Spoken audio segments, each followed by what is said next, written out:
Jésus disait,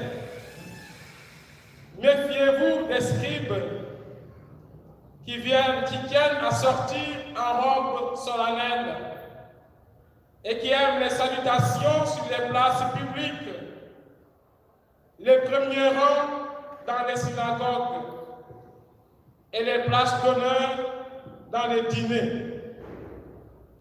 Ils dévorent les biens des veuves et affectent de prier longuement. Ils seront d'autant plus sévèrement condamnés. Jésus s'était assis en face de la salle du trésor et regardait la foule déposer de l'argent dans le trône. Beaucoup de gens riches y mettaient de grosses sommes. Une pauvre veuve s'avança et déposa 2 piécettes. Jésus s'adressa à ses disciples. Amen, je vous le dis, cette pauvre veuve a mis dans le tronc plus que tout le monde, car tous ont donné de leur superflu, mais elle, de son indigence, elle a tout donné, tout ce qu'elle avait pour vivre. Ta parole, Seigneur, bonne nouvelle. Ta parole, Seigneur, bonne nouvelle. Ta parole, Seigneur, bonne nouvelle. Ta parole, Seigneur, bonne nouvelle. Alléluia, alléluia, alléluia, alléluia, alléluia, alléluia, alléluia, alléluia. J'acclame ta parole, Seigneur.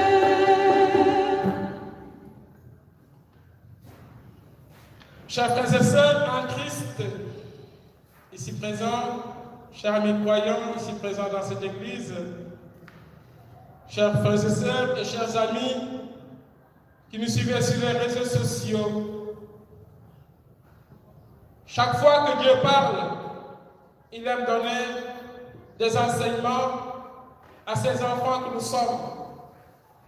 Il sait parler à travers les événements du monde. Il sait parler à travers tout prochain. Il sait également parler à travers sa parole. Que pouvons-nous retenir comme enseignement de ces 2 lectures que nous venons d'entendre? La première lecture, la lettre de Saint Paul à Timothée et l'évangile de Marc. Je retiens avec vous et pour vous, en ce matin, 2 enseignements. Premier enseignement, tiré de la première lecture, Dieu nous veut excellents dans ce que nous avons à faire. Saint Paul nous l'a révélé quand il dit à Timothée, il s'est donné sans compter pour le travail de la mission du Seigneur. Deuxième enseignement, tiré de l'évangile de Marc. Jésus est parti d'une petite observation pour nous donner cet enseignement. Dieu n'aime pas le superflu. Dieu aime que nous donnions tout de nous, le meilleur en nous-mêmes. Et chacun sait dans son cœur, dans son fort interne, ce qui est meilleur et à donner, pas à garder sur soi, pas devers soi.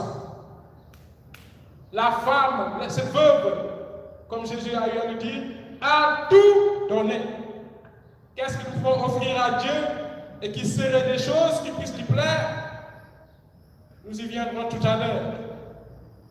Premier axe de notre méditation, Dieu nous veut excellents dans ce que nous avons à faire. En ce jour où nous célébrons, demandons des grâces dans le cadre professionnel, le voilà qui invite l'homme à exceller dans son travail. Ouvrons bien les yeux, nous sommes des enfants de Dieu. Dans nos maisons, vous parents, vous voulez que vos enfants vous imitent surtout, particulièrement dans les meilleures choses que vous faites, pas dans les mauvaises. Nous sommes enfants de Dieu, nous venons de Dieu, Dieu nous a créés, et Dieu est excellent, Dieu n'est pas médiocre. Tout ce qu'il a accompli, Dieu l'a effectivement réalisé excellemment. Du premier jour de la création au 6e jour, tout ce qu'il a eu à faire, Dieu vit que cela est bon. Au 6e jour, Dieu vit que cela était très bon. Sommes-nous en mesure de le dire chaque fois que nous revenons du travail? Aujourd'hui, j'ai très bien travaillé. Lorsque je triche au travail, lorsque je paraisse au travail, lorsque je suis complice du mauvais travail fait, à coup sûr, le Seigneur ne peut être fier de moi, ne peut être fier de toi aussi. Saint Paul a bien compris qu'après avoir bien travaillé, Dieu ne saurait pas faire autre chose que les récompenser. Effectivement, il s'est senti récompensé dès ici-bas et bien sûr là-haut au ciel. Le travail est un ordre divin. Et quand Dieu ordonne, l'homme n'a pas à s'opposer à l'ordre divin. Dieu a ordonné depuis le début de la création à Adam et Ève de se mettre au travail. Il leur a dit, dominez la terre, soumettez-la. Autrement dit, mettez-vous au travail, transformez ce que je vous ai donné, améliorez ce que je vous ai accordé. Chaque matin donc, qu'on se lève pour aller au travail, souvenons-nous que nous avons exécuté un ordre divin. Avant d'être un ordre de mon patron, c'est d'abord un ordre divin. Et Dieu attend de chacun de ses enfants l'exécution de ses commandements. Dieu ne nous ordonnera jamais pour notre malheur. Dieu ne nous indiquera jamais une voie pour notre perdition. Alors lorsque nous l'obéissons, nous voyons le fruit de notre travail. Nous voyons notre société ou notre structure aller de l'avant. Or, lorsque nous refusons d'exécuter le commandement du Seigneur, qu'est-ce qui se passe? Il y a forte chance que notre patron ne soit pas content de nous. Et à la longue, il y a forte chance qu'on nous renvoie. Et puis on va se plaindre. Où était Dieu pour que telle mauvaise chose m'arrive? Dieu est toujours là où il est à sa place. Alors mon frère, ma soeur en Christ, mon frère, ma soeur, amis croyants, chaque matin, dis au Seigneur de te fortifier, de nous fortifier dans l'exécution de son commandement du travail. Saint Paul a donné excellemment par rapport à l'annonce de Jésus-Christ. Il s'est donné sans compter. Il allait de ville en ville, de cité en cité. Et tout ce qu'il accomplissait, il l'accomplissait pour justement plaire au Seigneur. Si Dieu est content de nous, pendant ce temps, il y a des jaloux qui ne sont pas contents de nous, retenez, nous avons 10 sur 10. Mais si autour de nous, les gens nous élogent, pendant ce temps, Dieu qui voit tout, Dieu qui sait tout, est tout triste de nous voir vivre, nous avons 0 sur 10. Or souvent, nous nous préoccupons davantage de ce que les hommes disent de nous que de ce que Dieu pense de nous. Pour peur que les gens nous jettent des cailloux, nous calomnient, nous médisent, nous critiquent, nous voilà tout malheureux. Et pendant le sommeil, on ne dort pas.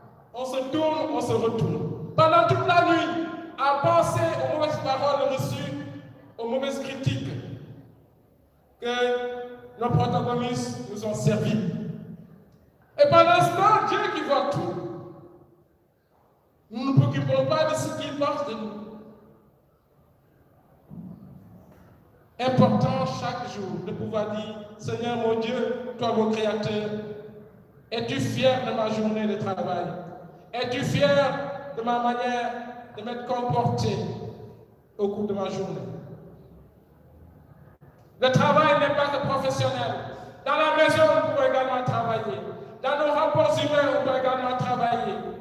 Dans tout, lieu où Dieu nous donne de vivre, nous pouvons nous activer. Le travail, c'est quoi? C'est une activité qui demande de l'énergie. Professionnellement, bien sûr, lorsque nous nous émettons, on attend à la fin du mois un salaire. Quand maman travaille du matin au soir à la maison, elle n'attend pas à être payée. Quand les enfants aident maman du matin au soir, ils ont travaillé aussi, hein, mais ils n'attendent pas d'être payés. Le travail n'est pas toujours rémunéré, mais le travail restera toujours apprécié. Et la meilleure appréciation vient du divin. Si toi, enfant, dans la maison, tu as travaillé, tu as aidé maman, et que Dieu apprécie ce que tu as bien fait, réjouis-toi. Si dans la maison, tu n'as pas aidé papa, maman, tu as refusé de travailler, retiens que tu es en contradiction avec Dieu qui te dit, travaille, améliore ta maison. Si c'est sale, mets-toi à balayer. Si c'est sale, mets-toi à laver. C'est du travail. Les maris également peuvent travailler dans la maison. Aider la femme à faire la cuisine, pourquoi pas, c'est du travail. Aider la femme à s'occuper du bébé, pourquoi pas, c'est du travail. Quel que soit le travail à faire, dans le cadre professionnel, dans les structures, dans les établissements, ou à la maison, ou à l'église, c'est un travail, essayons d'exceller pour que Dieu soit fier de nous. Je reste convaincu d'une chose, chaque fois que Dieu est content de ses enfants, il les bénit. Dieu était content d'Abraham. Qu'est-ce qu'il a fait? Il l'a béni. Dieu était content d'Isaac, de Jacob. Qu'est-ce qu'il a fait? Il les a bénis. Dieu était content de papa Joseph qui travaillait pour nourrir maman Marie et petit Jésus. Qu'est-ce qu'il a fait? Il l'a béni. Ce Dieu peut-il changer? Non. Non, il ne changera pas. Alors si nous voulons beaucoup recevoir de lui, exécutons son commandement. C'est Dieu qui veut nous voir toujours, pas occasionnellement, nous mettre au travail. Nous dit aujourd'hui dans l'Évangile, et c'est le second texte de notre méditation, qu'il a horreur du superflu. Il n'en veut pas. Jésus a dit ça, tout ce beau monde, tout le monde a donné de son superflu. Seul il a dit, seule cette femme a donné tout. En partant de cette observation, le voilà Dieu qui nous dit, mes enfants, finissez-en avec le superflu. Avec le superflu dans vos maisons, dans nos maisons. Avec le superflu dans nos rapports humains. Avec le superflu dans notre rapport avec lui. Chacun en ouvrant ses yeux peut se rendre compte combien de fois il a dépensé d'énergie dans le superflu. Que ça soit socialement, professionnellement, financièrement, il y en a financièrement qui vont aller acheter des choses qui ne valent pas la peine. Dès que l'argent entre leurs mains, il faut qu'ils aillent dépenser. Des choses superflues dont ils n'ont point besoin. D'ailleurs, à peine qu'ils les aient achetées, arrivés à la maison, ils les rangent aux oubliettes. Ils oublient même qu'ils les avaient achetées. Ça peut rester des mois et des mois. Un jour, le voilà qui les retrouve tout poussiéreux. Il se dit, tiens, ça je l'avais payé. Le superflu, Dieu n'en veut pas. S'il nous accorde de régler notre pain de notre front, utilisons cet argent pour acheter des choses essentielles, indispensables. Partant donc de cet exemple, Dieu ne parle pas juste sectoriellement. Quand Dieu parle, il ramasse grand, gros, large, tout ce qui est superflu. Nos mauvaises paroles sont superflues. Nos calomnies sont superflues. Nos médisances sont superflues. Nos haines sont superflues. Nos rancunes sont superflues. Tout ce qui ne fait pas avancer réellement l'humain vers les signes de l'excellence, c'est du superflu. Dieu n'en veut pas. Qu'est-ce qu'il veut? Que nous lui offrons tout, le meilleur de ce qu'il nous a donné. Le meilleur nous a donné de pouvoir parler. Il attend de nous à ce que nous puissions offrir le meilleur de notre parole, de notre bouche. Notre pensée, Dieu nous l'a également donné. Il attend de nous à ce que nous offrions le meilleur de notre pensée. Nos actions, Dieu nous les a permises. Il attend également à ce que nous offrions les meilleures actions de nos journées, de nos semaines, de nos mois, de nos années. Toujours le meilleur. Tout. Et il n'y a personne qui soit assez pauvre pour ne pas pouvoir donner le meilleur de lui-même. Car Dieu, dans sa création, a trouvé en l'homme tout bon. C'est pourquoi il dit, après la création de l'homme, et Dieu vit que cela était très bon. Tout ce qui est en nous, de haut en bas, est très bon. Maintenant, il arrive, par notre inconscience, d'y rajouter du mauvais. Rien en l'homme n'est mauvais. De la tête aux pieds, rien. Maintenant, par convenance, dans les sociétés, on aime dire la main gauche n'est pas bonne. Il faut donner avec ma main droite. Et je vais vous raconter une anecdote. C'était dans un bus à Dakar. Je suis gaucher. Naturellement, lorsque je donne naturellement avec la main gauche, sans arrière-pensée. Je sors mon ticket, mon billet pour donner au receveur. Il me dit, l'oreille gauche par où, il faut donner avec la main droite. Je dis, monsieur, s'il vous plaît, Dieu a-t-il créé quelque chose de mauvais en vous? Il me dit non. Votre main gauche est mauvaise? Il me dit non. Je dis, moi aussi, ma main gauche n'est pas mauvaise. Il me dit, le prophète a dit, il faut donner avec la main droite. Je dis, entre le prophète et Dieu, qui est plus grand? Et ce jour-là, il n'a pas voulu répondre. Quoi qu'il en soit, beaucoup ont profité de cette situation. Chaque fois qu'il venait, il lui donnait avec la main gauche. Il refusait. Ils lui ont dit, à la descente, on va descendre, c'est toi qui as refusé notre argent.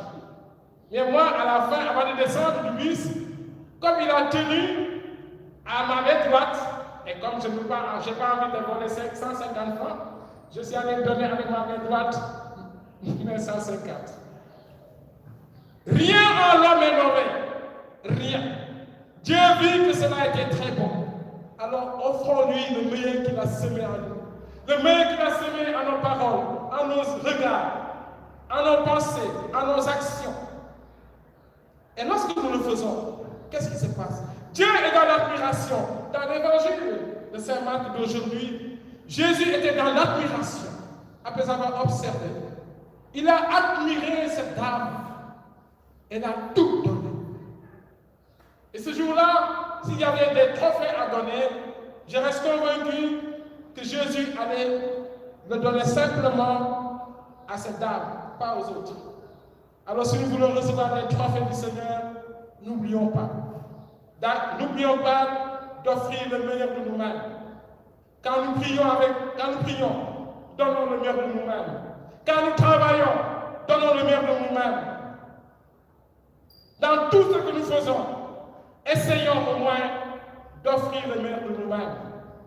En ce moment-là, Dieu, voyant toutes choses, sera fier de nous, et quand Dieu est fier de nous, il bénit. Dieu était fier de Maman Marie, c'est pourquoi il l'avait comblée.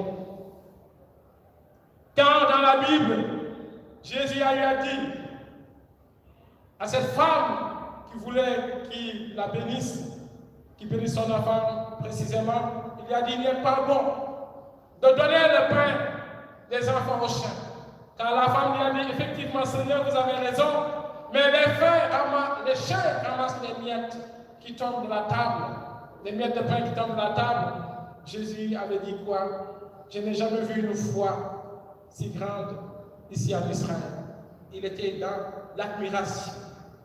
On peut également aujourd'hui agir de telle sorte que Dieu soit fier de nous. Dieu soit dans l'admiration en nous voyant vivre. Et comme je viens de le dire, quand Dieu est content, il bénit. Mais quand Dieu n'est pas content de nous, il garde ses grâces.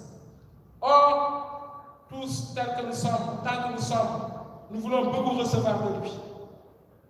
Alors, cherchons à exécuter sa parole. Il ne nous demande jamais d'amener à boire, mais des choses très accessibles.